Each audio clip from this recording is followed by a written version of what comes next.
video असिबु यंगिदुवा खाइफदेमुकु एके फेक मणिपुरगी मखिदगी तराम ओक्सरी वीडियो असिबु अहानबा थगतसबनी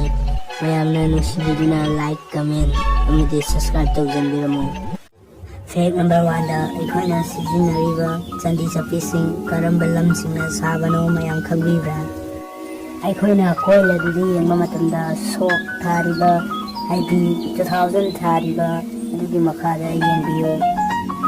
अखोई मणिपुरी दा चुथेक हाइना हाइनाबा डायमंड मार्क मानबा असि लैरंबा तारगदि मुंबई दा साबा पैसानी ईयर ऑफ मैन्युफैक्चर की मखादा स्टार मार्क लैरंबा तारबा अदु हैदराबाद दा साबा पैसानी ईयर ऑफ मैन्युफैक्चर की मखादा डॉट लैरंबा तारबदि अदु दिल्ली की नोएडा दा साबा पैसानी करीगुंबा ईयर ऑफ मैन्युफैक्चर की मखादा करीगुंबा सिंबल अमता लैरंबा तारबदि अदु कोलकाता दा सरकपा पैसानी अदोम अदोमदा लैरिबा सेंजोय सिंग अदु करम लमसिंगदि सरकपा पैसानो हाइबदु खंबियो करीगुंबा अदोम नहाना खंगमदबा तारबदि आइगी वीडियो असिबु सब्सक्राइब तौजनबियो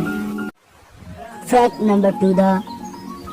इंस्टाग्राम बुदी लोइना खंगरमनी इंस्टाग्राम दा ख्वाइदगी लाइक यामबा फोटो असे करंबा फोटो नो मयाम खंबिब्रा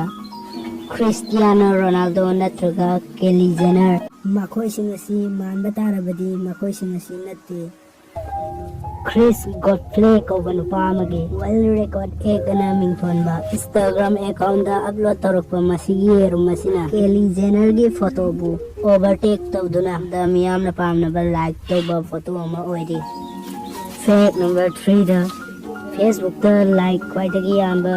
फोटो असी करंबा फोटो नो मयाम खंगबिब्रा अमेरिका की हानगी प्रेसिडेंट बेराक ओबामा की फोटो असिनी फेसबुक दा लाइक क्वाइदगी यामबा फोटो एके फेक मणिपुर हारिबा चैनल असिबो सब्सक्राइब तौजनबिरमु मथंगी वीडियो ngaibiramu